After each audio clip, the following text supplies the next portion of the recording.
नमस्कार दोस्तों, ये नया साल क्या नीतीश कुमार के लिए नासूर बनकर आया है? नीतीश कुमार की हालत ऐसी हो गई है कि न्यू ईयर में उनके लिए हैप्पी जैसा कुछ नहीं है। दोस्तों, आज का मेरे ये वीडियो देखकर आपको नीतीश कुमार की छटपटाहट साफ समझ में आ जाएगी।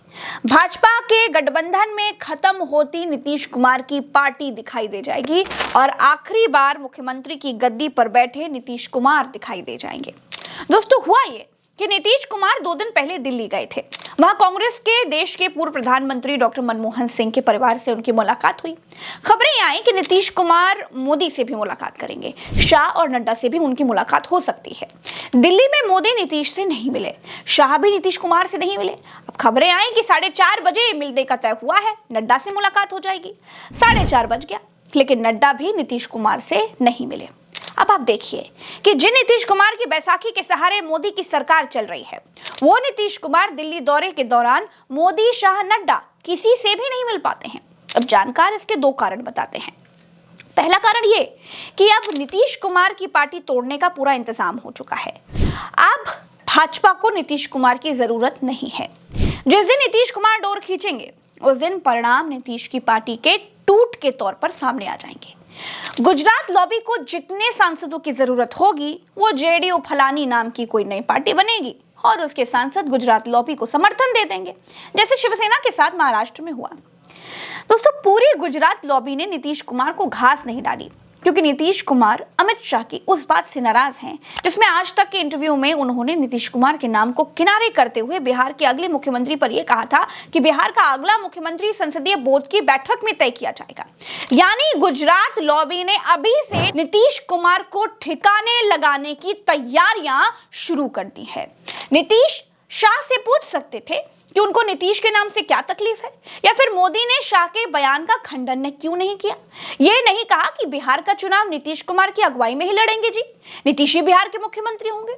इसका तो मतलब साफ दिखाई दे रहा है कि मोदी का शाह के बयान को मौन समर्थन है।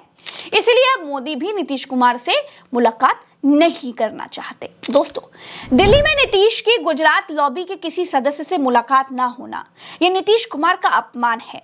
नीतीश ने दिल्ली में तो अपमान का घूंट पी लिया, लेकिन दिल्ली से लौटते ही सीधे राज्यपाल भवन पहुंच गए। खबर यह फैलने लगी कि नीतीश कुमार इस्तीफा देने के लिए राज्यपाल भवन पहुंचे हैं या फिर विधानसभा भंग करने की सिफारिश करने के लिए पहुंचे हैं। कुछ देर गहमागहमी चलती रही। उसके बाद नीतीश कुमार ने मुलाकात की फोटो डालकर बताया कि ये एक औपचारिक मुलाकात थी। लेकिन जितनी देर नीतीश कुमार राजभवन के भीतर रहे, भाजपा का बीपी तो बढ़ रहा था। नीतीश कुमार राजभवन में एक औपचारिक मुलाकात के लिए तो नहीं गए होंगे, ये तो सब सोच रहे हैं, ये सबको मालूम है। आरिफ मोहम्मद खान ना तो नीतीश कुमार के रिश्तेदार हैं, ना तो दोस्त हैं, जो उनको त्योहारी देने के लिए नीतीश कुमार चले गए। खैर, बिहार के बड़े राजनीतिक पत्रकार मानते हैं कि नीतीश कुमार ने यह करके बीजेपी को अघोषित धमकी दे दी है कि वो इस्तीफा दे भी सकते हैं। भाजपा अगर उनको चेहरा घोषित करके चुनाव नहीं लड़ती है, तो भाजपा को इसकी कीमत चुकानी पड़ सकती है। तो नीतीश कुमार जी अब फंस चुके हैं। नीतीश कुमार जी के एक तरफ कुआं और एक तरफ खाई है। अगर नीतीश कुमार जी भारतीय जनता पार्टी से अलग होने की कोशिश करते हैं, तो उनका हश्र उद्धव ठाकरे जैसा होगा। वो इस बात को भली भांति समझ चुके हैं और वो ये जितनी नूरा कुश्ती कर रहे हैं, कहीं ना कहीं अपनी बार्गेनिंग को बढ़ाने के लिए कर रहे हैं। आपको याद करना होगा कि अगर हम थोड़ा सा पीछे जाके आरजेडी और नीतीश कुमार के गठबंधन को टूटने पे नजर डालें, तो आप मुझे बताइए उसमें क्या दिक्कत थी। कोई बहुत बड़ी बात तो थी नहीं वो, या कोई बहुत बड़ी ऐसी चीज तो हो नहीं गई थी जिससे मजबूर होके आपको गठबंधन तोड़ना पड़ा। लेकिन आपके कुछ लोग चाहते थे कि आप भारतीय जनता पार्टी के साथ जाएं, और वही लोग आज चाहते हैं कि आप भारतीय जनता पार्टी के साथ रहें।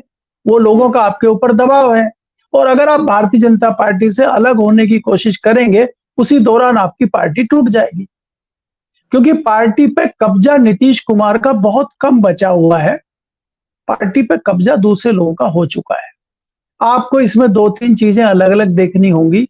जिस प्रकार से अभी एकाएक आरिफ मोहम्मद खान को केरल से गवर्नर बना के बिहार भेजा गया है, ये कोई सामान्य प्रक्रिया नहीं है। भारतीय जनता पार्टी का ये भी तुरुप का पत्ता तैयार है कि भारतीय जनता पार्टी को अगर लगता है कि नीतीश कुमार कब्जे से बाहर हो चुके हैं, तो वो ऐसी परिस्थितियां बना देगी जिस पे सरकार गिर जाएगी और राष्ट्रपति शासन लागू हो जाएगा। राष्ट्रपति शासन के दौरान अगर चुनाव होंगे तो फिर तो सारी चीजें सहज हो जाएंगी, कोई दिक्कत ही भारतीय जनता पार्टी को नहीं होगी। उस नजरिए से भी भारतीय जनता पार्टी देख रही है। दूसरा, नीतीश कुमार बार्गेनिंग कर रहे हैं। अगर नीतीश कुमार को नड्डा से मिलना होता, नीतीश कुमार को अमित शाह से मिलना होता, नीतीश कुमार को प्रधानमंत्री से मिलना होता, नीतीश कुमार को सोनिया गांधी से मिलना होता, तो वो मनमोहन जी की अंत्येष्टि के दिन आ सकते थे। एक ही साथ आपको सब लोग मिल जाते और वहां आप 2 मिनट बात भी कर सकते, लेकिन उनको किसी से मिलना ही नहीं था।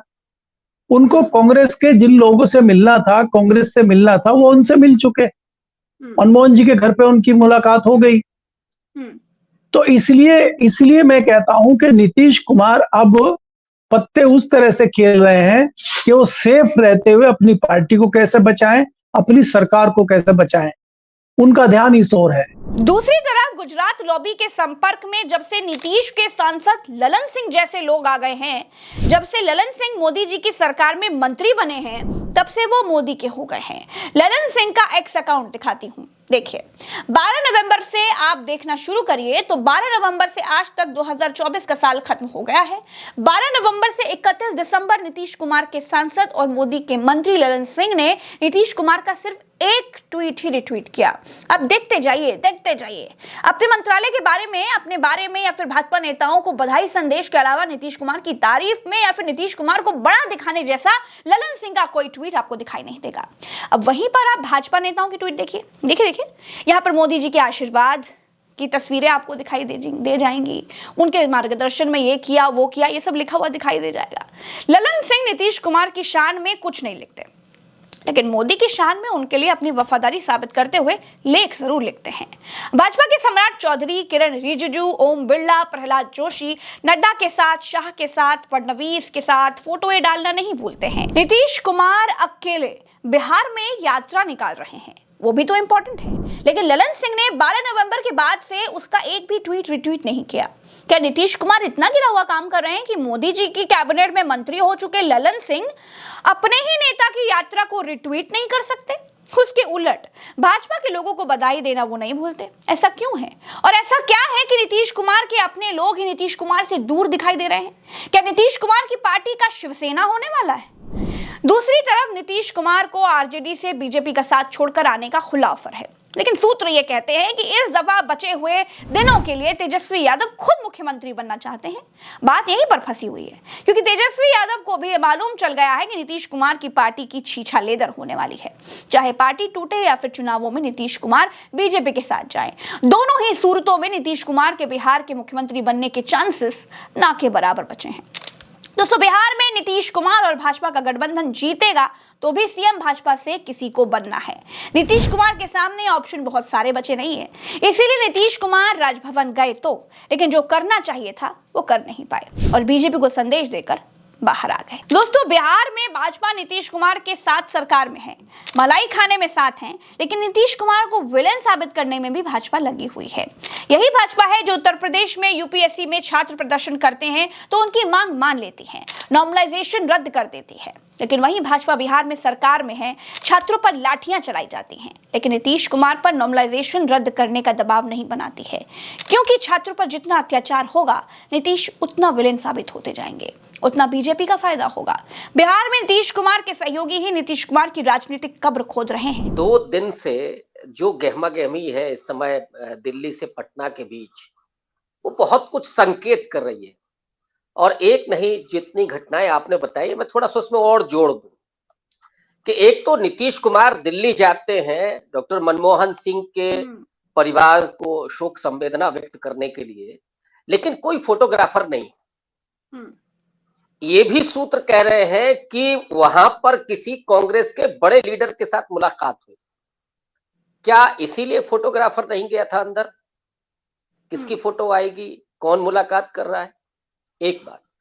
दूसरी बात, मैं मानता हूं नीतीश कुमार आज के भारत की राजनीति में जो बहुत मजे हुए लोग हैं उनमें से एक है, और मैं कई बार उनको बिहार का बिस्मार्क कहता हूं। बिस्मार्क वो राजनीतिक व्यक्तित्व जो हमेशा 3 गेंद से खेलता है और 1 गेंद हवा में, 2 उसके हाथ में। चेस की भाषा में कहें तो बिल्कुल घोड़े की तरह है, 2.5 कदम। तो 1 कदम उन्होंने कल चला जब मोदी और शाह और नड्डा से संपर्क किया। सुनने में आया कि मोदी जी के यहां से तो उनको कहा गया कि साहब आप नड्डा से मिल लीजिए, हमारे पास समय नहीं है। लेकिन नड्डा ने भी 4:30 बजे का जो समय दिया था उससे भी पलटी मार दी उन्होंने। बेरंग लौटना पड़ा। बड़े बेआबरू होकर तेरे कूचे से हम निकले, नीतीश कुमार का हाल ये हो गया। लेकिन सिर्फ इतना भर नहीं है, मैंने कहा ना कि ये पहली चाल थी, पहला कदम था। और अभी दूसरा कदम ये, जिसकी झलक आपको कांग्रेस के पाले से दिखाई पड़ेगी। मैं 2 ट्वीट का जिक्र करूंगा और एक व्यक्ति की खामोशी की बात करूंगा। ट्वीट आप देखिए मल्लिकार्जुन खड़गे का और प्रियंका गांधी का, दोनों ट्वीट बिहार में बीपीएससी के छात्र आंदोलन को क्रिटिसाइज कर रहे हैं कि वहां पर जो बर्बरता हुई है, पुलिस ने जो हिंसा की है, बच्चों पर जो वाटर कैनन से ठंडा पानी डाला गया है, उसकी तीखी आलोचना है कहीं, लेकिन नीतीश कुमार का नाम नहीं है। ये क्या कह रहा है? एक और महत्वपूर्ण, सबसे महत्वपूर्ण, राहुल गांधी को आज की राजनीति में सबसे ज्यादा सचेत व्यक्ति माना जाता है, और खास करके नौजवानों के सवाल पर, दलितों के सवाल पर, आदिवासियों के सवाल पर। मैंने पूरा ट्विटर हैंडल खंगाला है राहुल गांधी का, एक भी शब्द उन्होंने बीपीएससी छात्रों के आंदोलन के लिए नहीं बोला है। अब इसका मतलब ये नहीं है कि राहुल गांधी का कंसर्न नहीं है, लेकिन क्या वजह है कि वो खामोश है? नीतीश कुमार भी चुप है और राहुल गांधी भी खामोश है। ये जो परिस्थितियां हैं, और फिर पटना लौट जाना जी, भतीजे का अति चिंतित होना, चाचा पर हमला तो कर रहे हैं, लेकिन ये भी कह रहे हैं कि साहब 4 लोगों ने बंधक बना रखा है उनको। ये जो पूरी परिस्थितियां हैं वो क्या कहती हैं कि नीतीश कुमार अब कुछ नया करने जा रहे हैं। दोस्तों, नीतीश कुमार भी अपनी तरफ से ऑपरेशन लोटस से निपटने की पूरी तैयारी कर चुके हैं। राज्य का डीजीपी बदल दिया, दिल्ली जाने से पहले 62 आईपीएस बदल डाले, पटना की पुलिसिंग बदल डाली, भगवा हो चुके अधिकारियों को किनारे कर दिया, अपने खास लोगों को खास जगह पर बिठाया है। दूसरी तरफ वो अकेले प्रगति यात्रा पर हैं, अपना जनाधार बढ़ाने के लिए जुटे हैं। नीतीश कुमार कभी भी कुछ भी कर सकते हैं। दोस्तों, बिहार राजनीतिक परिवर्तन के बिल्कुल मुहाने पर खड़ा हुआ है। अब देखना सिर्फ इतना है कि पहला एक्शन गुजरात लॉबी की तरफ से नीतीश कुमार की पार्टी को तोड़ने के तौर पर होगा, या फिर शुरुआत नीतीश कुमार की तरफ से होगी। क्योंकि 100 बात की एक बात तो ये तय हो चुकी है कि नीतीश कुमार की बैसाखी की जरूरत अब गुजरात लॉबी को नहीं रह गई है। क्योंकि जिन सांसदों के दम पर नीतीश फूलते हैं, ये बहुत संभव है कि उनकी आस्थाएं अब पलटी मार चुकी हों। अभी के लिए इतना ही। नमस्कार।